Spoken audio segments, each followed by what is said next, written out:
ऐसा भोजन कभी नहीं खाया, ऐसा भंडारा हो ये भगवान, ऐसा स्वादिष्ट भोजन। और सब कहें जय हो कबीर जी की। वह कबीर की बड़ी दया कर उसने बड़ा भोजन करवाया। और साथ में वो बंजारे एक मोहर दें और एक दोहर दें, विदाई इस केस में भोजन खाते ही वो नारे गुण गाते जा। अब सिकंदर लोधी ने देखा भाई ये क्या, ये भंडारा कौन कर रहा है, कि ये कबीर की तरफ से चिट्ठी गई थी, कबीर दुल्हे की तरफ से वो कर रहा है। वो कहाँ है कि उसका तो पता नहीं, पर उसका एक मित्र बैठा है सामने टेंट में। सिकंदर लोधी गए वहाँ, भगवान केसो रूप में बैठे थे, एक दूसरे रूप में, बंजारे के रूप। तब उन्होंने पूछा सिकंदर लोधी ने कि कबीर जी कहाँ हैं, आप कौन हो। परमेश्वर ने यानी केशव रूप में प्रेजेंट परमात्मा ने कहा कि मैं केशव नाम है मेरा, और मैं कबीर जी का मित्र हूँ। मेरे पास एक पत्र गया था कि एक छोटा सा भंडारा है, कुछ सामान लेते आइएगा। और ये दास उनके आदेश से हाजिर है। सिकंदर लोधी ने पूछा कि परमात्मा क्यों नहीं आए, कबीर जी कहाँ हैं, वो क्यों नहीं आए, क्या कारण है। तो उस केशव ने कहा कि उसका दास जो बैठा है उनको आने की क्या आवश्यकता है, वो विश्राम कर रहे हैं अपने घर पे। अब सिकंदर लोधी पर डटा नहीं गया, वहीं पहुंच गए और दरवाज़ा खटखटाया कि प्रभु दरवाज़ा खोलो। तब वो रविदास जी कहने लगे भगवान ये तो यहाँ भी आगे, दरवाज़ा खटखटा दिया। उन्होंने सोचा वो आगे रोटी खानी है। अब कबीर जी बोले भाई बोलिए मत ना कुंडी खोलिए और चुप करके मंत्र कर दो, या किसी प्रकार आज का दिन पूरा हो, रात को भाग जाएंगे, अपन चल पड़ेंगे कहीं दूर जाकर बसेंगे। अब ये लीला कर रहे थे भगवान। कहते हैं परमात्मा करे करा वसाइया, मन में लहर उठा, दादू से दर जीव के आप बगल हो जा। अपने को छुपाए रहता है, सबका पालन करता है, अपना नाम नहीं लेत। फिर दोबारा आवाज लगाई कि दरवाजा खोलो, परवरदिगार आपका दास आया है सिकंदर लोधी। कबीर जी ने कहा कि राजन, परमेश्वर कबीर देव ने कहा कि राजन मैं बहुत दुखी कर लिया हूँ। यहाँ के जो जितने भी गुरु पीर ब्राह्मण और ये मुसलमानों के पीर हैं, और मैं दरवाज़ा नहीं खोलूँगा क्योंकि मेरे नाम से झूठी चिट्ठी डालकर 18 लाख व्यक्ति यहाँ एकत्रित कर दिए हैं। मेरे पास तो परिवार का भोजन भी नहीं है, पूरा मुश्किल से कपड़ा बुन के काम चला रहा हूँ। मुझ गरीब के साथ कैसा जुल्म कर दिया। मैं तो भगवान आज रात होते ही यहाँ से अपने बच्चों को लेकर कहीं दूर चला जाऊँगा, इसलिए मैं दरवाज़ा खोलूँ नहीं। तब सिकंदर लोधी कहने लगा भगवान आप किसी और को बहका सकते हो, अपने इस दास को नहीं। मैं जान चुका हूँ आपको, हे परमात्मा आप किसी और को बहका सकते हो। हे परवरदिगार आपने वहाँ जय जयकार कर रखी, ऐसे भंडारा लगा दिया और 18 लाख व्यक्ति जीवन लाग रहे, भोजन पा रहे। एक बार आपके दर्शनाभिलाषी हैं, आप दर्शन दीजिए उनको।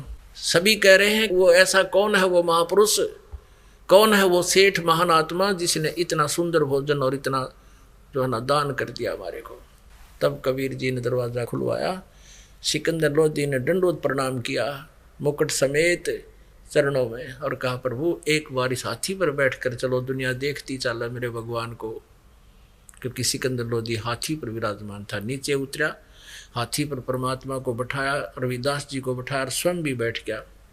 कबीर जी बस चौंवर करने लगा।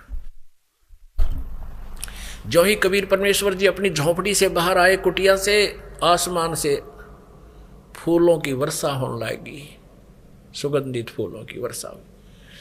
पूरे मेले में चले गए, सब जय जयकार करेंगे, ये है कबीर जी। इस पर सिकंदर लोधी चंवर करे, यू राजा चंवर करे ना, ये है वो कबीर जी। और सबको 18 लाख व्यक्तियों को 3 दिन और 3 रात भोजन कराया।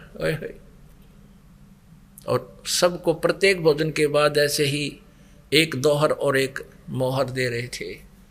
तीसरे दिन जब वो चलने लगे, दोनों रूप में परमात्मा डबल रोल में खड़े हैं, केशव और कबीर रूप में। सिकंदर लोधी खड़ा, शेख तकी खड़ा। शेख तकी की तो मासी मर गई जब ने देखा जय जयकार हो रही भगवान कबीर साहिब की। उस ईर्ष्यालु दुष्ट की उसके समझ में नहीं आया कि इसे भगवान को छोड़कर तू क्या बकवास कर रहा है। परमात्मा की वाणी में है कि राज तजना सहज है, सहज त्रिया का ने, मान बढ़ाई ईर्षा दुर्लभ तजनाई।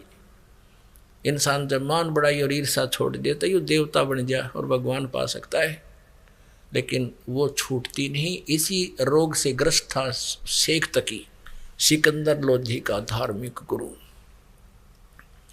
अब तीसरे दिन समापन हुआ। जितने भी सतलोक से आए हुए वो आत्माएं थी, पुण्यात्मा हंस आए हुए थे, उन्होंने बंजारे रूप में सारा सामान टेंट इकट्ठा किया और बैलों पर रखा और चलते बने। केशव वहीं खड़ा है और जब गंगा के अंदर से निकल कर जाना था सभी ने, और गंगा बहुत तेजी से बह रही थी। अब उन सभी ने गंगा से पार होना था, तो गंगा का पानी एक एक फुट रह गया नीचे एकदम। जैसे श्री कृष्ण जी को लेकर के चले थे वासुदेव, उस समय जमुना नीचे उतर गई थी, तो वह गंगा काशी के साथ से बहती है, काशी के पास एकदम एक एक फुट रह गई और सारे बंजारे और बैल पार हो गए। अब कुछ देर के बाद वहाँ वो परमेश्वर कबीर जी और उन्हीं का यानी डबल रोल केशव जी और साथ में सिकंदर लोधी और शेख तकी और कुछ व्यक्ति बहुत से काशी के खड़े। तब सिकंदर लोधी ने कहा कि हे केशव जी, हे बंजारा, आपके बैल चले गए, आप जाओ, दूर चले जाएंगे, फिर आप उनके साथ पहुंच नहीं पाओगे। उसी समय क्या देखा कि इधर देखा है कि कहाँ वो बैल, ये 9 लाख बैल और उनके साथ लाखों की संख्या में वो बंजारे, और वो गंगा पार करके जब देखा एक भी ना दिखा, कोई भी विजिबल नहीं था। तब सिकंदर लोधी ने कहा कि वो कहाँ गए सारे। अब परमेश्वर कबीर जी ने कहा कि वो गए सतलोक में। और उसी समय जो केशव रूप में खड़ा थे परमात्मा दूसरे रूप में, वो केशव वाला स्वरूप कबीर परमेश्वर जी के शरीर में समावेश कर गया। अकेले कबीर जी रह गए। बोलो सतगुरुदेव की जय। अब यहां परमात्मा कहते हैं, अब शेख तकी ने बोला इसे ऐसे भंडारियों में 100 कर दूं, इसको के नारे कर दिए, आप राजा हो, आप पता नहीं कितना कुछ कर दो, इसने क्या किया है, तो डुप्लीकेट सा काम करे। अब परमात्मा सूक्ष्म वेद की वाणी में कहते हैं, कोई कहे जग जो नार करी है, कोई कहे महोछा। महोछा कहते हैं जो किसी मजबूरी में किसी के बताने पर थोड़ा बहुत धर्म पुण्य करना पड़ता है, उसकी मजबूरी सी होती है। और जग जौनार होती है जो खुले दिल को विशेष खुशी की उपलब्धि में करता है। किसी का पुत्र हो जाता था, वो कोई बहुत बड़ा भंडारा करता था, वो खुशी से होता था। तो यहाँ क्या बताते हैं, कोई कहे यज्ञ जौनार करी है, खुले दिल से भाई भंडारा किया, कोई कहे महोछा, ये तो महोछा सा किया है जैसे कोई मृत्यु पर करते हैं मजबूरी में। और कहते बड़े बड़ाई दिया करें, ये गाड़ी काटे अच्छा। कहते महान आत्मा ही दूसरे की बड़ाई कर सकता है, और नीच आत्मा तो कितना अच्छा आदमी है उसकी बुराई ही करता है, गालियां निकालता है। ऐसी स्थिति थी उस शेख तकी की। तो यहाँ इससे ये सिद्ध हुआ है, साईं इतना दीजियो जिसमें कुटुंब समावे, हम भी भूखे ना रहें, अतिथि न भूखा जावे। अब परमात्मा कबीर जी ने बताया है कि उस समय मेरे घर पर 18 लाख अतिथि आ गए, वो भी 3 दिन की टेक दी उन्हें लाठी, 3 दिन के जोड़े रख दिए, 3 दिन का आदेश है भोजन करा। वो 18 लाख अतिथियों को वो मोहन भोजन कराया परमात्मा ने, जो इस पृथ्वी पर उपलब्ध नहीं। ये हमें संदेश दे रहे हैं परमात्मा उदाहरण दे करके, तुम यदि मेरे तरह ऐसे जैसे मैं लीला करके जा रहा हूँ एक नेक नागरिक की तरह रहो, बुराई सब त्याग दो, अन्य पूजाएं मत करो। जो साधना जो भक्ति परमात्मा ने बताई, जो स्वयं लीला करके दिखाते थे, वैसे तुमको क्या जरूरत है। कहते हैं ऐसे तुम करते रहोगे तो उस समय आपके रिक्वायरमेंट ऑफ फैमिली, यानी आपके कोई भी आवश्यकता होगी वो सारी पूरी होगी। और ऐसी भी कोई आपत्ति आई तो नो टालूंगा, जैसे वो भंडारा करके दिखा दिया। तो परमात्मा कहते हैं तुमने अगर कोई मांगना भी है मेरे से, ऐसे मांगो और ऐसी साधना कीजिए, आपके भाग्य में ना होगा तो दूंगा। लेकिन दूंगा इतना जितना तुम्हें हानि ना कर जावे। पुणात्माओं, इससे आगे और के मांगेंगे? आई आपत्ति टल जा, 2 दिन की गुजरान जगत में जड़ा बिरानी आगरे। अब क्या मांगो, कुछ थिर ना रहाई, देखत नैन चला जग जाई। 1 लाख पूत 1.25 लाख नाती, उस रावण के दीवान बाती। आवत संग ना जात संगाती, क्या भया दर बांधे हाथी। राजाओं को कहते हैं कि हो गया, हाथी द्वार पर बांध कर तुझे अपनी महिमा दिखा रहा है। और कहते हैं सर्व सोने की लंका थी वह रावण से रणधीरम। कहते हैं भक्ति बिना क्या होता है, ये भ्रम रहा संसार। और रति कंचन पाया नहीं, रावण चलती बार। ये माया जिसके पीछे सारा जीवन नष्ट कर देते हो, लाखों पाप कमाते हो, ये आपके साथ नहीं जा सकती। आपके साथ आपका किया हुआ पुण्य धर्म और ये भक्ति साथ जाएगी। धर्म तो 10 का नहीं 10 के 3 लोक, और खैरायत में खैर है कीजिए आत्म पोख है। जो सत साधना नहीं करते और जो साधना बिल्कुल नहीं करते, उनके बारे में कहते हैं, कहे कबीर अंत की बारी, जैसे हाथ झाड़ कर चला जुआरी। जब तुम यहां से शरीर त्याग कर जाओगे, जो भक्ति नहीं करते, केवल माया जोड़न में लग रहे हो, रावण की तरह कहते हैं सारी सोने की लंका थी, 1 रति कंचन 1 ग्राम सोना साथ नहीं ले जा सका वो। और भक्ति सत बनी नहीं, सही साधना नहीं की, साधना नहीं की, वो भी हानि में। जो शास्त्र अनुकूल साधना नहीं करते, वो भी ऐसे होंगे जैसे जुए में हार जाने के बाद जुआरी पछताता है, आए नाश हो गया, कुछ भी नहीं बचा। कहते हाथ झाड़ जैसे चले जुआरी। इसलिए परमात्मा कहते हैं समझा है तो सर दर पाओ और बहोर नहीं रे ऐसा दाओ। बोलो सतगुरुदेव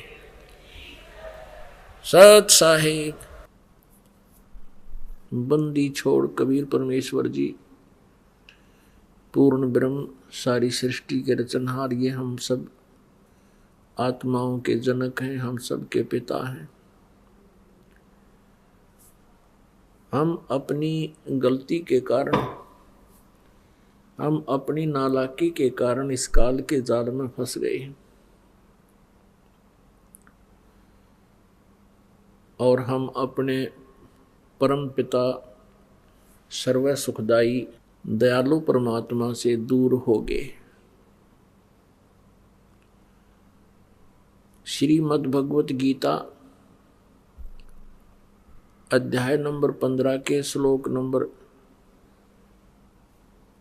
16 और 17 में 3 पुरुष की जानकारी है, 3 प्रभुओं की, जैसा आज सुबह के सत्संग में भी आप जी को सुनाया था ये सत्य ज्ञान। ये 3 पुरुष हैं, 3 परमात्मा हैं, 3 स्वामी हैं। पुरुष माने स्वामी, प्रभु, मालिक। श्रीमद् भगवत गीता जी अध्याय नंबर 15 के श्लोक नंबर 1 से लेकर 4 तक एक विवरण दिया हुआ है कि श्रीमद् भगवत गीता अध्याय नंबर 4 के श्लोक नंबर 34 में जिस तत्वदर्शी संत के पास जाकर तत्व ज्ञान पूछने को कहा गया है और वो तत्वदर्शी संत पर परमात्म तत्व की जानकारी देगा, तत्व ज्ञान सुनाओगा, तो उसकी पहचान बताई है 15वें अध्याय के 1 से लेकर 4 में। और उस परमात्मा की जानकारी भी इन 15वें अध्याय में दी है। गीता अध्याय 15 श्लोक 1 से 4 में स्पष्ट किया है कि ऊपर को जड़, मूल, ऊर्ध्व मूलम अधः शाखम। ऊपर को जड़ वाला, नीचे को तीनों गुण रूपी शाखा वाला, ये संसार रूपी पीपल का वृक्ष कहा गया है, ऐसा जानो। और इसकी ये विभाग जो जानता है पत्तों सहित, छंदासी यस्य पर्णानि यह तम वेद स वेदवित। उस उल्टे लटके हुए संसार रूपी वृक्ष की मूल से लेकर शाखाओं और तने, तना, डार और पत्तों तक की जानकारी जो रखता है, जो संत जानता है, स वेदवित, वह तत्वदर्शी संत है। तो परमेश्वर कबीर देव जी स्वयं ही तत्वदर्शी संत की भूमिका करने के लिए वो परमेश्वर स्वयं चलकर आते हैं। ऋग्वेद मंडल नंबर 9 सूक्त नंबर 86 मंत्र 26-27 में, ऋग्वेद मंडल नंबर 9 सूक्त नंबर 82 मंत्र 1, 2, 3 में, ऋग्वेद मंडल नंबर 9 सूक्त 96 मंत्र 16 से लेकर 20-21 तक, ऋग्वेद मंडल नंबर 9 सूक्त नंबर 20 मंत्र 1 में, ऋग्वेद मंडल नंबर 9 सूक्त नंबर 1 मंत्र 8-9 में स्पष्ट प्रमाण है कि वो कबीर देव नाम का परमात्मा, कबीर देव का, हम उसको कबीर साहब कहते हैं, वो ऊपर तीसरे मुक्ति धाम में रहता है, वहाँ विराजमान है। और वहाँ से वो गति करके चल के आते हैं अपने रूप को सरल करके, क्योंकि सतलोक में, उस अमर धाम में, सनातन परम धाम में वो परमात्मा बहुत तेजों में शरीर युक्त है। उनके एक रोमकूप की रोशनी, एक रोमकूप का प्रकाश करोड़ सूर्य मिला दे और इतने ही चंद्रमा, दोनों की मिली जुली रोशनी भी परमात्मा के, परमेश्वर के एक रोमकूप के समान नहीं है। इतना तेजों में शरीर है उस भगवान का। यदि वो परमेश्वर अपने एज इट इज बॉडी में यहाँ आ जाएं, उस जो के तो शरीर, प्रकाश युक्त शरीर से यहाँ प्रकट हो जाएं, तो हम उनको देख नहीं सकते।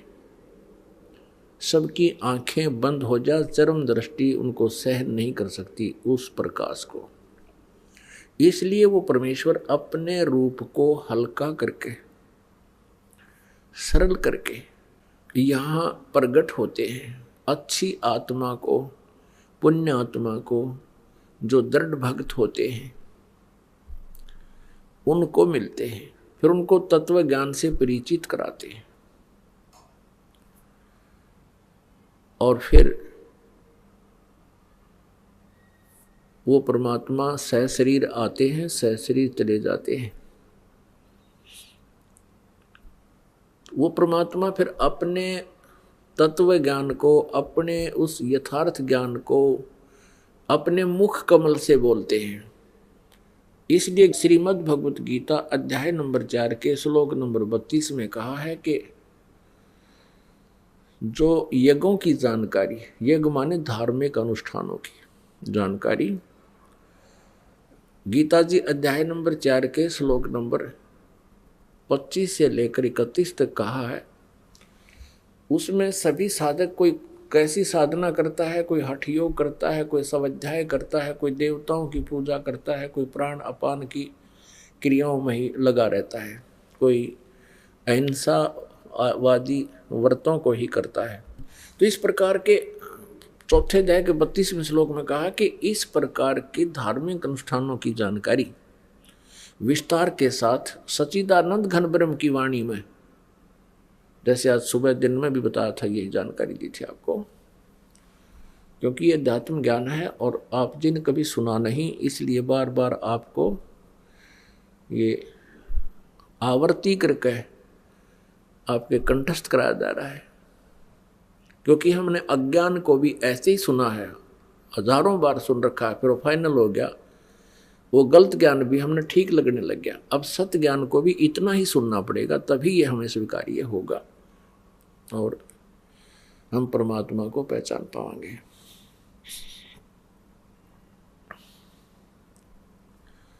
वो परमात्मा अपने अध्यात्म ज्ञान को स्वयं ही प्रदान करने के लिए आते हैं। तो सच्चिदानंद घन ब्रह्म की वाणी में इन्होंने यह गलत अनुवाद कर दिया, चौथे अध्याय के 32वें श्लोक का। इन्होंने ब्रह्मणे मुखे का अर्थ कर दिया वेद की वाणी। ये गलत है, क्योंकि गीता जी अध्याय नंबर 17 के श्लोक नंबर 23 में ब्रह्मणे का अर्थ इन्होंने ही अनुवाद किया है सच्चिदानंद घन ब्रह्म। बिल्कुल सही है। और ब्रह्मण्य का अर्थ वेद नहीं हो सकता। ब्रह्म का अर्थ भी वेद करते हैं, ये गलत करते हैं, क्योंकि वेद तो भगवान का विधान है, संविधान है, उसकी जानकारी है, उसके बारे में महिमा लिखी है। और ब्रह्म भगवान को कहते हैं। ब्रह्म परमात्मा, ब्रह्म कहो, पुरुष कहो, गॉड कहो, अल्लाह कहो, लेकिन यहाँ सरपुरुष, अक्षर पुरुष, सरब्रह्म, अक्षर ब्रह्म, परम अक्षर ब्रह्म इसलिए कहना पड़ा क्योंकि ये अन्य भी अपने आप को यहाँ पर भू बनाए बैठे हैं। तो यहाँ लिखा को सच्चिदानंद घन ब्रह्म की वाणी में विस्तार से कहे हैं यज्ञों की जानकारी, और उनको कर्म जान, वो कर्म करते हुए अपना दैनिक कार्य करते हुए उनकी उसका सिमरन अनुष्ठान यानी होता है, और उसको जानकर फिर सभी कर्मों से मुक्त हो जाता है। तो वो सच्चिदानंद घन ब्रह्म की वाणी, ब्रह्मण्य मुखे का अर्थ है सच्चिदानंद घन ब्रह्म यानी परम अक्षर ब्रह्म, पूर्ण परमात्मा, सत्य पुरुष के मुखारविंद से उच्चरित वाणी।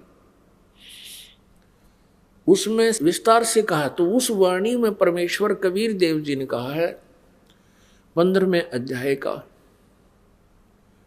1, 2, 3, 4 इसका, और 16 और 17 में उल्टे लटके हुए संसार की वृक्ष की जानकारी देते हुए परमेश्वर ने बताया है।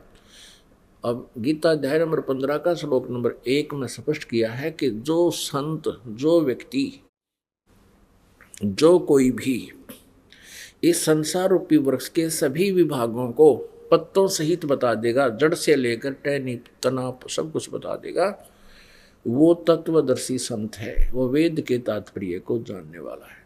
तो परमात्मा स्वयं ही तत्वदर्शी संत बनकर आते हैं, वो भूमिका भी वो स्वयं ही करते हैं। क्या बताया है मालिक ने? कबीर अक्षर पुरुष एक पेड़ है, निरंजन वा की डार, तीनों देवा शाखा है, भाई पातरो पसन सारे। ये देखिएगा परमात्मा ने जो बताया है वो देखिएगा। संसार रूपी वृक्ष, श्रीमद् भगवत गीता अध्याय 15 के श्लोक नंबर 1 से लेकर 4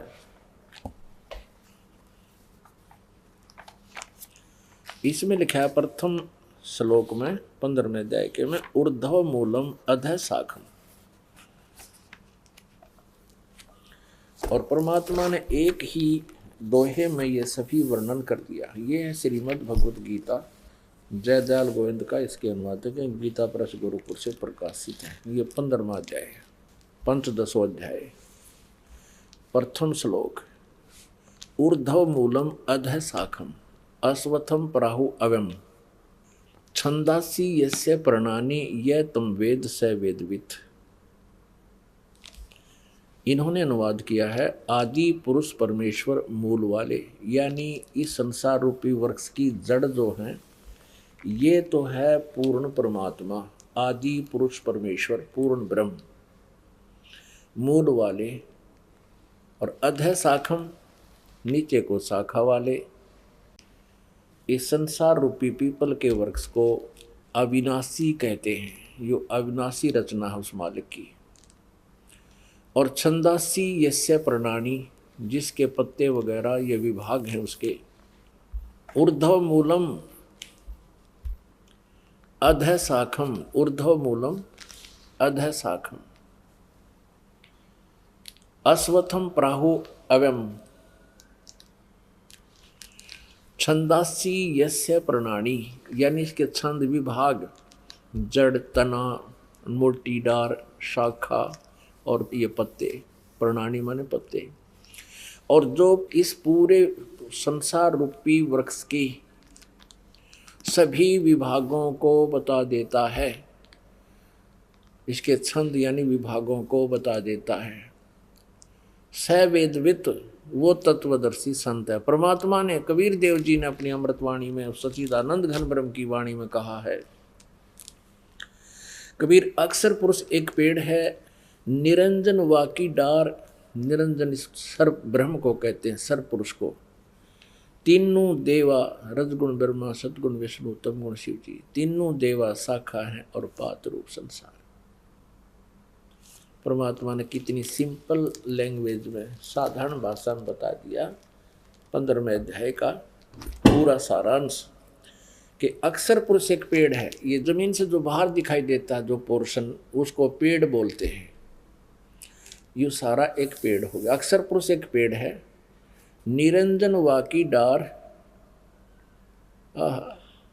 ये सरब्रह्म भी बोलते हैं इसको, सरपुरुष भी, सरब्रह्म, सरपुरुष, सरब्रह्म भी कहते हैं इसको, सरपुरुष भी कहते हैं, काल ब्रह्म भी कहते हैं, डार भी। ये डार है और इसके 3 शाखा हैं। इस सरब्रह्म के, ज्योति निरंजन के ये 3 पुत्र हैं, रजगुण ब्रह्मा जी, सतगुण विष्णु जी, तमगुण शिव जी, और ये पात रूप संसार, ये आगे अन्य प्राणी है। समझो, ये एक एग्जाम्पल है, एक उदाहरण है। और ये जो परमात्मा है पूर्ण, ये जड़ जो है ये परम अक्षर ब्रह्म है, ये परम अक्षर ब्रह्म है। तो इस प्रकार हम इस उल्टे लटके संसार रूपी वृक्ष को जो जानता है सवेदवित, वो तत्वदर्शी संत है। तो परमेश्वर जी ने आकर ये ज्ञान दिया कबीर भगवान ने, और वही ज्ञान दे दिया इस दास को। तो इस पृथ्वी पर आज तक इस रहस्य को बताने वाले परमेश्वर के अतिरिक्त इस दास के ऊपर कृपा की है कोई नहीं था। अन्य संत जो जिनको ये ज्ञान दिया उन्होंने अपनी वाणी में लिपिबद्ध कर दिया। अन्य महापुरुषों को जो परमात्मा आकर मिले थे उनको भी उन्होंने यही ज्ञान दिया था, लेकिन उन्होंने अपनी अमृतवाणी में उनको लिखवा दिया, बोल दिया, और उन वाणी को कोई समझ नहीं सका क्योंकि इसको अभी तक छुपा के रखना था। परमेश्वर कबीर देव जी ने जो अपनी उनकी महिमा में लिखा हुआ है कि वो परमात्मा सतलोक से चल कर आता है, नेक आत्माओं को, अच्छी आत्माओं को, दृढ़ भक्तों को मिलते हैं और उनको तत्व ज्ञान से परिचित कराते हैं। तो उसी दृष्टिकोण से, उसी आधार से, अपनी लीलावश, अपने गुणों के आधार से वो परमात्मा आए कबीर देव जी। और यहाँ कलयुग में किन किन को मिले? आदरणीय मुरुगदास साहिब जी को, आदरणीय धर्मदास साहिब जी को, आदरणीय दादू साहिब जी को, आदरणीय नानक साहिब जी को, आदरणीय गरीबदास साहिब जी को, छुड़ानी वाले, जिला दद्दर हरियाणा, आदरणीय घीसादास साहिब जी को, गांव खेखड़ा, जिला मेरठ उत्तर प्रदेश वाले को, आदरणीय नामदेव जी को, महाराष्ट्र में जो हुए हैं पुंडरपुर में, उन महात्मा को। तो वो परमात्मा में के इतिहास भी, उनकी महिमा भी, उनकी वेद भी उनके गुणगान करते हुए यही बताते हैं वो परमेश्वर ऐसी लीला करता है, और ऐसी लीला केवल कबीर परमेश्वर जी ने की है। तो इससे सिद्ध है कि यही भगवान है, और उन्होंने आकर के ये ज्ञान बताया, अपने मुखारविंद से बोला। इसलिए सच्चिदानंद घन ब्रह्म की वाणी में वो यथार्थ ज्ञान का है। अब प्रसंग चल रहा है कि हम उस सुखदाई परमात्मा को भूल गए। वो परमात्मा है, परमात्मा उसे कहते हैं जो सुख देता है, दुख नहीं देता। और श्रीमद् भगवत गीता अध्याय नंबर 15 के श्लोक 16 और 17 में ये 3 पुरुष बताए हैं, सरपुरुष, अक्षर पुरुष और उत्तम पुरुष तु अन्य। वो परम अक्षर पुरुष यानी परम अक्षर ब्रह्म कहो, चाहे पुरुष कहो, सरब्रह्म कहो, चाहे सरपुरुष कहो, ये 21 ब्रह्मांड का स्वामी है। इसको सिंपल में ब्रह्म बोल देते थे, क्योंकि जैसे किसी एक विभाग का, जैसे किसी एक महकमे में, जैसे डिस्ट्रिक्ट के अंदर डिप्टी कमिश्नर होता है, उसका एक ऑफिस होता है। उस ऑफिस में जितने भी, उसके कार्यालय में जितने भी कर्मचारी अधिकारी कार्यरत होते हैं, वो एक दूसरे से संबोधन करते हैं कि ये कार्य साहब ने बोला है। वो ये नहीं कहते बार बार कि डीसी साहब ने बोला है। उनके लिए अंडरस्टूड होता उनका साहब डिप्टी कमिश्नर या डीसी है। इसी प्रकार कोई एसपी ऑफिस में काम करते हैं तो वो कोई काम एक कार्य एक दूसरे को बताते हैं कि ये ऐसा करो, साहब ने बोला है। उनके लिए अंडरस्टूड है एसपी साहब और उनके लिए अंडरस्टूड है डीसी साहब। तो इसी प्रकार यहाँ जो 21 ब्रह्मांड में ब्रह्म जो बोलते थे, ब्रह्म ये यहाँ का भगवान है, स्वामी है, इसलिए ब्रह्म मेन प्रभु हुआ। इनके लिए यही सुप्रीम बोस था, इनका यू हिसाब था। अब परमेश्वर ने आके इसको बताया कि ये सरपुरुष है, ये तो नासवान प्रभु है। ब्रह्म कहो चाहे प्रभु कहो, स्वामी कहो, मालिक कहो। और फिर बताया कि एक अक्षर पुरुष है जिसको परब्रह्म बोलते हैं, वो 7 शंख ब्रह्मांड का स्वामी है, नील पद्म शंख। और फिर एक परम अक्षर ब्रह्म है, परम अक्षर पुरुष है, जो असंग ब्रह्मांड का स्वामी है, कुल का मालिक है, सबका स्वामी है। इन सब के ऊपर ओवरऑल कंट्रोलर है ब्रह्म और परब्रह्म पर भी, शरपुरुष और अक्षर पुरुष पर भी वो परम अक्षर ब्रह्म परम अक्षर पुरुष स्वामी है, सबका कंट्रोलर है। वो कुल का मालिक है, वो सबका रचनहार है, सबका वो जड़ रूपी परमात्मा, मूल रूपी भगवान, जिससे सबका धारण पोषण होता है, सबका पालन पोषण वही करता है, वो परमात्मा है। तो इस कारण से यहाँ ब्रह्म को ब्रह्म बोलने लगे। जैसे डीसी वाले, डीसी ऑफिस को वाले उसको साहब बोलते थे, बस अंडरस्टूड है उनका साहब। लेकिन ये सरपुरुष है, ये नासवान साहब है। और इससे जैसे डीसी से ऊपर कमिश्नर है, कमिश्नर से ऊपर कमिश्नर इन चीफ, उससे ऊपर मंत्री हैं, मंत्रियों से ऊपर मुख्यमंत्री है, मुख्यमंत्री से ऊपर प्रधानमंत्री या अन्य कैबिनेट मिनिस्टर होते हैं, वो भी साहब कहलाते हैं। तो इस प्रकार ब्रह्म जो प्रसिद्ध था, ये 21 ब्रह्मांड का स्वामी होने से केवल ब्रह्म कहकर छोड़ देते थे। और उन ऋषि महर्षि और आध्यात्मिक गुरुओं को आगे की जानकारी नहीं थी, इसलिए ब्रह्म को ये सुप्रीम पावर मानते रहे, यही मार खा गए। तो दयालु परमात्मा है वो कौन? वो परम अक्षर ब्रह्म। हम उस दयालु परमात्मा को छोड़कर इस काल के लोक में आ गए। श्रीमद् भगवत गीता अध्याय नंबर 4 के श्लोक नंबर 34 में जिस तत्वदर्शी संत की जानकारी दी है, उसको जानने के पश्चात परमेश्वर के उस परम पद की खोज करनी चाहिए, जहाँ जाने के बाद फिर लौटकर संसार में प्राणी कभी नहीं आते। और जिस परमेश्वर ने सारे ब्रह्मांडों की रचना की है, अर्थात जिससे संसार रूपी वृक्ष की प्रवृत्ति विस्तार को प्राप्त हुई है, भावार्थ है कि जिस परमेश्वर ने संसार रूपी वृक्ष की रचना की है, बनाया है, और उसी की पूजा करनी चाहिए, अन्य किसी की नहीं। ये गीता ज्ञानदाता स्वयं कह रहा है, जो गीता ज्ञानदाता से अन्य सुप्रीम पावर पूर्ण परमात्मा है। श्रीमद् भगवद गीता अध्याय नंबर 15 के श्लोक नंबर 16 और 17 में इन 3 पुरुषों की जानकारी है, सरपुरुष और अक्षर पुरुष। उत्तम पुरुष तो अन्य परमात्मा इति उदाहरते। सरपुरुष और अक्षर पुरुष ये दोनों नासवान है। इनके प्राणी भी, इनके जितने इनके अंतर्गत इनके ब्रह्मांडों में सभी, वो भी नासवान है। आत्मा किसी की नहीं मरती। फिर 17वें श्लोक में 15वें अध्याय गीता जी में कहा है कि उत्तम पुरुषत्व ने श्रेष्ठ परमात्मा तो इन दोनों से कोई और है, अन्य है, और वही वास्तव में परमात्मा कहलाता है। वही परमात्मा इति उदाहरते, उसको परमात्मा कहा जाता है। वास्तव में वो परमात्मा है। परमात्मा की परिभाषा क्या है? परमात्मा श्रेष्ठ आत्मा।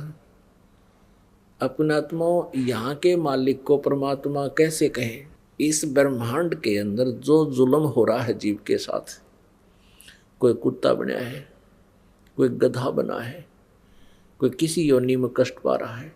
मनुष्य है कोई सुखी नहीं, मनुष्य जीवन में कोई सुखी नहीं।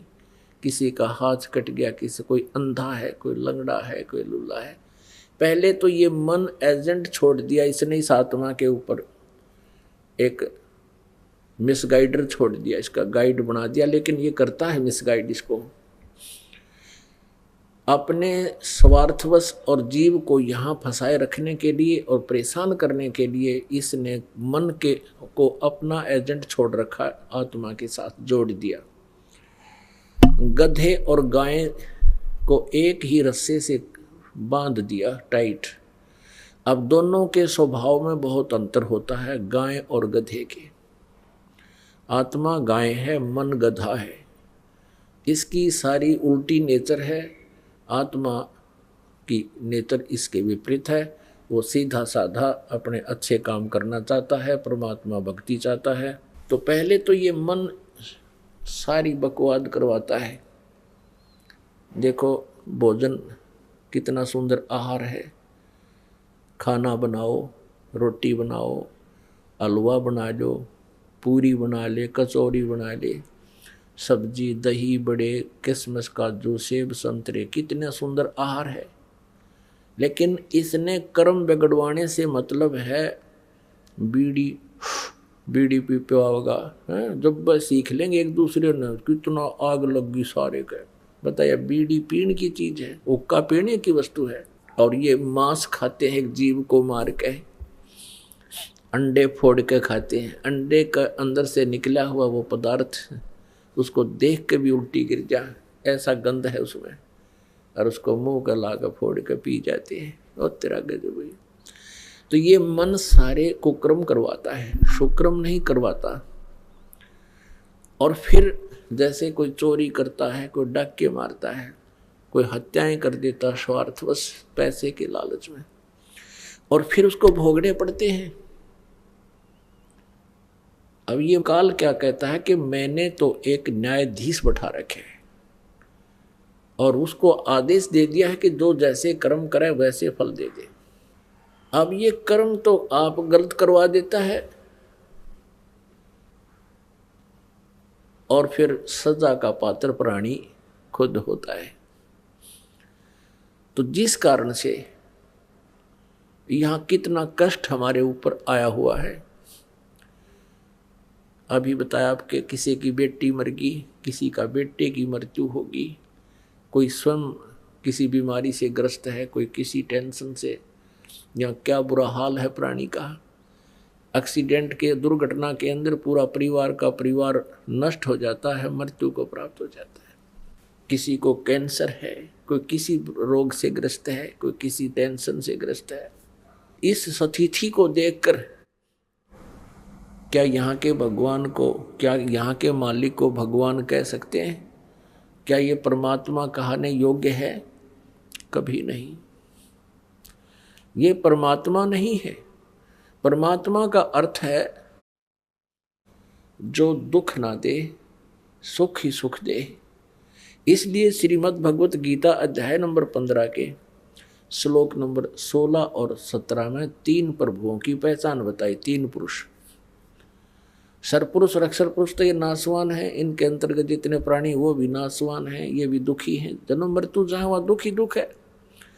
फिर 17वें श्लोक में कहा 15वें के में कि उत्तम पुरुषत्व ने, वो दयालु भगवान, वो श्रेष्ठ प्रभु, उत्तम पुरुष, उत्तम माने अच्छा, अच्छा भगवान। तो इसे सिद्ध है कि ऊपर वाले अच्छे नहीं है, इसलिए इसको पुरुषोत्तम कहा, उत्तम पुरुष कहा। और फिर कहा कि इसको परमात्मा कहा जाता है, इसको परमात्मा कहा जाता है। उत्तम पुरुष तो अन्य परमात्मा इति उदाहरतः, ये परमात्मा कहलाता है। यह लोक तरह आविश्य विवर्ती अवैश्वर है। ये तीनों लोकों में प्रवेश करके सबका धारण पोषण करता है। ये है वास्तव में अविनाशी परमात्मा परमेश्वर। अब 15वें अध्याय के 16वें श्लोक में अक्षर पुरुष लिखा है। अक्षर पुरुष, अक्षर का अर्थ सर माने नासवान, सरपुरुष तो ये ब्रह्म है, किस ब्रह्मांड का स्वामी, जिसे ज्योति निरंजन काल भी कहते हैं। और अक्षर पुरुष का अर्थ होता है अविनाशी प्रभु। अक्षर का अर्थ अविनाशी होता है, लेकिन ये फिर नासवान भी कहे हैं। इनके और इनके अंतर्गत जितने प्राणी सबका सब नासवान है। अब जैसे और फिर कहा 15 में जाके 17वें श्लोक में गीता जी में कि उत्तम पुरुषत्व ने परमात्मा इति उदाहरत, यह लोग त्रयमा विषय विभर्ती अवय ईश्वर। अवय माने अविनाशी, जिसका नाश ना हो। वास्तव में वो तीसरे नंबर का जो परम अक्षर ब्रह्म है, परम अक्षर पुरुष है, वो है अविनाशी। अक्षर पुरुष भी अविनाशी कहा, लेकिन यहाँ डिफाइन किया है गीता ज्ञानदाता ने, क्योंकि ये गॉड गिवन स्पिरिचुअल नॉलेज है जो इस ब्रह्म को दिया था परमात्मा ने वेदों में। वेदों वाला ज्ञान इस काल ने ब्रह्म ने स्वयं बोलना पड़ा उस माल्य के आदेश से। तो इसमें कहा कि वो है अवय ईश्वर है। अवय माने अविनाशी। अब अक्षर का भी अर्थ अविनाशी होता है, लेकिन ये कैसे अविनाशी अक्षर पुरुष कह दिया, इसका यहाँ थोड़ा सा विस्तार से विवरण देना पड़ेगा। जैसे सरपुरुष यानी ब्रह्म, सरब्रह्म, इसकी आयु कितनी है। अब एक ब्रह्मा जी की आयु सबसे पहले कैलकुलेट करते हैं। 4 युगों की एक चतुर्युगी होती है, सतयुग, त्रेता, द्वापर और कलयुग। इसका कुल योग सभी वर्षों का 43,20,000 वर्ष होता है। इसको एक चतुर्युगी कहते हैं, चतुर्युग कहते हैं। ऐसे ऐसे 1000 चतुर्युग का ब्रह्मा जी का दिन इतनी ही रात्रि होती है। और ऐसे बने हुए 30 दिन रात का 1 महीना और 12 महीने का 1 वर्ष। ओहो। और 100 वर्ष की ब्रह्मा जी की आयु, ऐसे 100 वर्ष की। अब ब्रह्मा जी से 7 गुना विष्णु जी की यानी 700 वर्ष ऐसे बने हुए, और विष्णु जी से 7 गुना शिव जी की आयु अधिक 4900 वर्ष की। 4900 वर्ष ऐसे बने हुए। और फिर उसके बाद इन तीनों की मृत्यु होती है। और जैसे ब्रह्मा जी की मृत्यु से पहले ही ये सरपुरुष यानी काल अपनी पत्नी दुर्गा के संयोग से एक पुत्र उत्पन्न कर लेता है। उसी समय उसको कोमा में रखता है। वर्तमान ब्रह्मा की मृत्यु होते ही उसको ऐसे ही रख देगा कमल के फूल पर। फिर उसके नए सिरे से जीवन शुरू होगा। तो ऐसे जब 70,000 बार ये शिव मर जाएंगे, जिसकी आयु ब्रह्मा जी से 49 गुना ज़्यादा, यानी 7 गुना तो विष्णु जी की होगी, ब्रह्मा से ज़्यादा, विष्णु जी से ज़्यादा होगी शिव जी की 7 गुना, यानी 49 गुना ब्रह्मा से ज़्यादा आयु है शिव जी की। तमोगुण शिव की, काल के पुत्र, ये तीनों ब्रह्म के पुत्र। तो 70,000 बार जब शिव जी की मृत्यु हो लेगी, तब एक ब्रह्मांड का विनाश होगा। और ब्रह्मलोक में युग काल रहता है, ब्रह्म रहता है, इसकी भी मृत्यु होगी और दुर्गा की भी मृत्यु होगी। वो युग होगा। एक ब्रह्मांड का जो विनाश होता है, 70,000 बार त्रिलोकीय शिव मर जाते हैं, तो ये एक युग होगा किसका? अक्षर पुरुष का। पुण्यात्माओं, ऐसे ढंग से आपको समझा देगा ये दास इस ज्ञान को, उंगलियों पर आ जाएगा आपके ये सारा। तो ये एक युग होगा अक्षर पुरुष का। ऐसे 1000 युग की अक्षर पुरुष का दिन और इतनी ही रात्रि, ऐसे बने हुए 1000 युग का दिन, इतनी ही रात्रि, फिर 30 दिन रात का महीना, 12 महीने का 1 वर्ष और 100 वर्ष की आयु है इस अक्षर पुरुष की। अब देखो पुण्यात्मा, इतनी लंबी उम्र है इसकी, इसलिए इसको भी अक्षर पुरुष कह दिया। बताओ।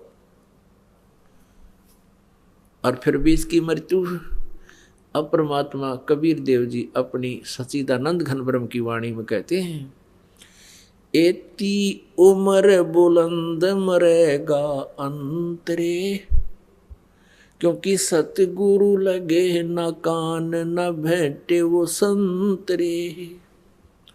एती उम्र बुलंद मरेगा अंतरे, सतगुरु लगे न कान न भेंटे वो संतरे। परमेश्वर कबीर देव जी, सच्चिदानंद घन ब्रह्म जी स्वयं ही तत्वदर्शी संत की भूमिका करने आते हैं, तब अपनी अमृतवाणी में या उनसे जिनको वो मिलते हैं संतों को, वो संत अपनी अमृतवाणी में अच्छी आत्मा जो होती है वो क्या बताते हैं कि इतनी लंबी उम्र भी हो जाएगी तो भी अंत में मृत्यु होगी। क्यों होगी? क्योंकि सतगुरु लगे न कान न भेंटे वो संतरे। सतगुरु नहीं मिले, तत्वदर्शी संत नहीं मिले, सतगुरु नहीं मिले, जिस कारण से इतनी लंबी उम्र वाला व्यक्ति भी होगा कोई, उसकी भी मृत्यु होगी। अब गीता जी अध्याय नंबर 15 के श्लोक नंबर 1 से 4 में यही कहा है कि तत्वदर्शी संत वो होगा जो उल्टे लटके हुए संसार रूपी वृक्ष के सभी विभाग बता देगा। और वो परमेश्वर कबीर देव जी ने स्वयं आकर बताया, अक्षर पुरुष एक पेड़ है, निरंजन वा की डार, तीनों देवा शाखा है, ये पात्र रूप संसार। फिर ये कहा कि उसके पश्चात उस परमेश्वर के परम पद की खोज करनी चाहिए, जहां जाने के बाद फिर लौट कर कभी संसार में नहीं आते। और जिस परमेश्वर ने सारे ब्रह्मांडों की रचना की है वो वही पूजा के योग्य है, उसकी पूजा करो, नथिंग एल्स, गीता ज्ञानदाता कहता है। तो यहां पुण्यात्माओं ये स्पष्ट हो गया कि इसको अक्षर पुरुष इसलिए कहा है कि इसकी उम्र लंबी घनी है। जैसे एक तो सफेद मिट्टी चीनी होती है, जिसको चीनी का बोलते हैं, कप, वो तो अंडरस्टूड है, हाथ से छूट गया और पक्के फर्श पर गिर गया, गिरते टुकड़े टुकड़े हो जाएगा। ये सतिथि तो समझो सरपुरुष की, ब्रह्म की, और इसके अंतर्गत जितने प्राणी हैं इनकी इतनी उम्र है। हालांकि हमारी दृष्टिकोण से तो बहुत लंबी उम्र है इनकी। ब्रह्मा जी का एक दिन 1000 चतुर्युग का, एक चतुर्युग में हमारे वर्ष यहाँ के 43,20,000 और फिर 100 वर्ष की उम्र उसकी उत्तराग जो। और फिर भी इनकी उस पूर्ण परमात्मा और अन्य उस तुलना से क्या बताते हैं, ये तो ऐसी उम्र है ब्रह्म तक की, इसकी सतिथि इनकी बॉडी की समझो ये चीनी का बना हुआ प्लेट होया करें, प्लेट है, कटोरी हो, कप है। और अक्सर पुरुष समझो स्टील की बॉडी है इसकी, ये समझ लो, चाय पीने का कप समझ लो। अब वो गिर जा तो टूटे नहीं, जल्दी सी वो खराब हो रही क्योंकि स्टील है, लेकिन स्टील को भी जंग लगेगा, इस्पात को भी जंग लगेगा, उसका समय बहुत लंबा होता है। इसलिए इसको अविनाशी इसको भी कह दिया, लेकिन ये वास्तव में अविनाशी नहीं है, इसका विनाश होगा। और अक्सर पुरुष तो उत्तम पुरुषत्व ने। अब तीसरी धातु सोना होती है, स्वर्ण, गोल्ड। अब उसको ना जर लगे ना कुछ हो, कितने वर्ष रखे रखो। तो ऐसे इन भगवानों की सतिथि से परिचित होने के लिए अब इसको अक्षर पुरुष कहा है। गीता अध्याय नंबर 15 के श्लोक नंबर 16 में सरपुरुष और अक्षर पुरुष। सरपुरुष ये ब्रह्म है, अक्षर पुरुष ये परब्रह्म है जो सात संग ब्रह्मांड का स्वामी है। इसको अक्षर माने अविनाशी भगवान कह दिया, लेकिन फिर बताया कि इनकी मृत्यु है, इनकी भी, इनके अंतर्गत जितने प्राणी सबके स्थूल शरीर नाशवान है, जीवात्मा मरती नहीं। 15वें अध्याय के 17वें श्लोक में कहा है कि उत्तम पुरुषत्व ने परमात्मा इति उदाहरते, ये लोग तरम अविश्य विभर्ति अवय ईश्वर है, वो है वास्तव में अविनाशी परमात्मा। गीता जी अध्याय नंबर 8 के श्लोक नंबर 17 में कहा है कि ब्रह्म ने, यानी इस परब्रह्म को यहाँ ब्रह्म ने कहा है, उस परब्रह्म के, यहाँ ब्रह्मा का नहीं, इन्होंने उसका अर्थ ब्रह्मा का रखा, गलत किया है। और उसमें चतुर्युग भी नहीं है, अनुवादकर्ताओं ने चतुर्युग लिख दिया, उसमें ओनली युग लिखा है। ये देखिएगा, श्रीमद् भगवद गीता, गीता प्रेस गोरखपुर से प्रकाशित है, जयदयाल गोविंद का इसके अनुवादक है। श्रीमद् भगवद गीता अध्याय 8 के श्लोक नंबर 17 को दिखाते हैं आपको। ये देखिएगा, अध्याय नंबर 8 और श्लोक नंबर 17, इसमें संस्कार देखो, सहस्र युग पर्यंत, इसमें सहस्र चतुर्युग नहीं लिखा, सहस्र युग पर्यंतम, अह माने दिन, यत मान जो, ब्रह्मण्य माने अक्षर पुरुष। यहाँ ब्रह्मण्य का अर्थ इस अक्षर पुरुष यानी परब्रह्म की तरफ संकेत, क्योंकि यहाँ आयु से संबंधित है, इसकी आयु है, इसलिए इसको परम अक्षर ब्रह्म यहाँ नहीं कहा जा सकता। वैसे ब्रह्मण्य का अर्थ बड़ा भगवान, ब्रह्मण्य माने ब्रह्म से जो बड़ा है, ये परब्रह्म भी इससे बड़ा है, और परम अक्षर ब्रह्म वो परमात्मा पूर्ण ब्रह्म वो भी इससे बड़ा है। तो सहस्र योग पर्यंतम अह यत ब्रह्मण्य विदु, रात्रि सहस्र युग सहस्रांतम, इसमें चतुर्युग नहीं है, ते और विद अहोरात्र विद जना। इसका अर्थ है, इन्होंने अनुवाद गलत किया है, इन्होंने यहाँ लिख दिया ब्रह्मा का जो एक दिन है उसको 1000 चतुर्युग की अवधि वाला, जबकि मूल संस्कृत में चतुर्युग नहीं है, ओनली युग है, नोट चतुर्युग। इन्होंने अनुवाद अपने ज्ञान से यहाँ पर घुसोड़ दिया, चतुर्युग नहीं, 1000 युग की अवधि है। ये अक्षर पुरुष की जानकारी है यहाँ पर ब्रह्म से आगे, और इतनी ही रात्रि, रात्रि भी 1000 चतुर्युग नहीं है, ओनली युग सहस्रांतम, सहस्र माने 1000 युग के अंत वाला, अवधि वाला, 1000 युग की अवधि वाली रात्रि है।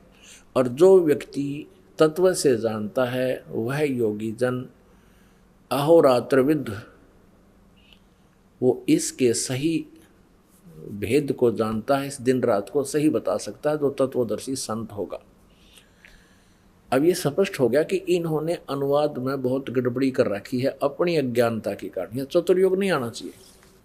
अब प्रश्न चल रहा है कि हम दयालु परमात्मा ने छोड़ के इस काल के लोक में आगे यू दयालु नहीं है। ये तो श्रीमद् भगवद गीता अध्याय नंबर 21 में अर्जुन कह रहा है कि हे भगवान, आप तो इन ऋषियों को भी खा रहे हो, आप देवताओं को भी खा रहे हो, और ये ऋषियों के समुदाय झुंड के झुंड हाथ जोड़े खड़े हैं आपके आगे, आपकी स्तुति कर रहे हैं स्तोत्रों के माध्यम से, वेदों के स्तोत्रों से, और आप मंगल कामना करते हैं, बख्श दो बख्श दो, आप तो इनको भी खा रहे हो। अध्याय नंबर 11 के श्लोक नंबर 32 में गीता ज्ञानदाता श्री कृष्ण में प्रवेश करके कह रहा है कि मैं काल हूँ अर्जुन, और सबको खाने के लिए आया हूँ। और अर्जुन कहता है भगवान, कुछ तो आपकी जाड़ा में लटक रहे हैं और कुछ को आप खा रहे हो, वो सब तो आपके मुंह में समा रहे हैं। ये खुद का मैं काल हूँ। अर्जुन का तुम तो उनको भी खा रहे हो जो आपकी स्तुति कर रहे हैं। पुण्यात्मा, जब तक हम इस काल के इंद्रजाल को नहीं समझाएंगे हम भक्ति नहीं कर सकते। हम यहीं इस काल के ही इस भूल भुलैया में, इसके ये इस चकाचौंध में यही भूले रहेंगे और जीवन व्यर्थ कर जाएंगे। परमात्मा के ज्ञान को समझकर फिर परमेश्वर कबीर देव जी की शरण में रहते हुए, मर्यादा में रहते हुए आप अपनी सच्ची भक्ति करते रहना। आपको यहाँ के सुख भी सबसे ज़्यादा मिलेंगे, लेकिन वो उतने ही देगा भगवान जितने आपको आवश्यक होंगे। तो ऐसे आप इसका करके देखना भक्ति भगवान सतपुरुष की। तो कहने का भाव ये है कि वो दयालु भगवान है और ये काल भगवान है जहाँ हम रह रहे हैं। और ये खुद भी कहता मैं सबको खाने के लिए आया हूँ, मैं काल हूँ, मैं प्रवृत्त हुआ हूँ। तो यहाँ कोई भी ऐसी व्यवस्था हमें नहीं लगती जिसके हम परमात्मा को दयालु कह सकें, यहाँ के मालिक को। हम जिस आधार से ये कह सकें ये भगवान दयालु है, और कोई दयालुता भी करता है तो वो परमेश्वर पूर्ण ब्रह्म ही यहाँ आता है, हमें विधि बताते हैं और उनके अनुसार हम यहाँ क्रिया करते हैं, तो इस काल का जो नियम है वो भी स्थिर हो जाता है।